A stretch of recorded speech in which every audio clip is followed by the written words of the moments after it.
right, good morning, everybody. We're back, which is what I always say when we're back, right? All right, today I'm going to talk about the second item on the list, and this is something you have to continually work on. It's competency, right? Customers care about whether or not you're competent. They don't really have much way to gauge that before you get there, so you're on a level playing field, really, in that respect. You know, whatever marketing is, nobody really knows who's competent. But there are some things you can do to, to help that along a little bit. But everybody's got to start someplace. I remember, I was in the chimney business. I had to clean that first chimney. I had no idea what I was doing. But it took me a long time to get competent. And then once I thought I was competent, years later I looked back on it and said, oh my God, I can't believe I did that. Like houses I nearly burned down several years into the business. I mean, just like you would hope that your professional would be more professional, right? But it's understood that you got to fake it until you make it. But if you're not continually educating, you're going to stay in some incompetent space. You've got to come away from faking it and get to the real deal at some point. And I'll just leave with that. Keep educating yourself, working on your craft all the time. Okay, now I'm going to break this down into two things today. I've already done this once and it lasted twice as long as it needed to. So there are two aspects to the marketing on this. One is the evidence that you give customers, and the other is the nuances that also contribute to the customer's perception of your competence. So today we're going to do the evidence. Okay, remember before I said, don't say 30 years experience. It might be 30 years of being an idiot, 3 generations of idiots. That's true, but it's only true when it's a standalone, right?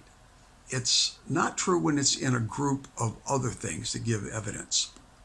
And so if you compile a bunch of things that are supposed to matter, as a group, they start to matter. So if you've got many, many years experience, you can list it. If you're just starting out, you can't, right? It's not working for you, so just ignore it. Your education, your certification, your rewards, mention those, but only if they're in combination with other things. And by the way, if you're not competent yet, you're just starting out and you just got to fake it till you make it, be building these things, okay? Go out and get more education and get those certifications and get an award or whatever it is. Be thinking about the future, but the secret is if you don't have the evidence of competency, don't talk about it in your marketing.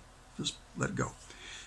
It won't hurt you to not talk about it. It only helps you if you are competent and can demonstrate it, okay? So you don't have a downside by not mentioning it. All right, testimonials, remember we mentioned those before. Use your testimonials, particularly if you're a problem solver. If you are a problem solver, absolutely. You want to say right in your marketing, troubleshooting, second opinions, that kind of stuff.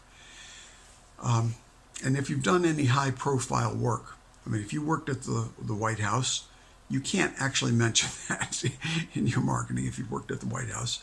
And by the way, I worked in the Oval Office. I have a friend who does that work over there, and I got to go to the Oval Office 2 times as a helper in my 60s. But anyhow, you can't mention some stuff, but if you can mention high-profile work, high-profile customers, do so. It'll add to your competency portfolio. It's really about the customer's perception, isn't it? All right, so tomorrow I'm going to come back. Actually, I'm going to do it right after this. It's not going to be tomorrow. I'm going to do it right now. But second part is going to be on the nuanced part of it, and I'm going to tell you a story that will really drive the point home. All righty? I'll be back. Hey friends, I hope this was useful to you. Would you do something for me? Would you please share this with anybody you know that ought to hear it too? And then, would you please give me the thumbs up and subscribe, right? That's kind of important on these things. Feel free to leave comments. All right, thanks a lot. And now get out there and do some winning.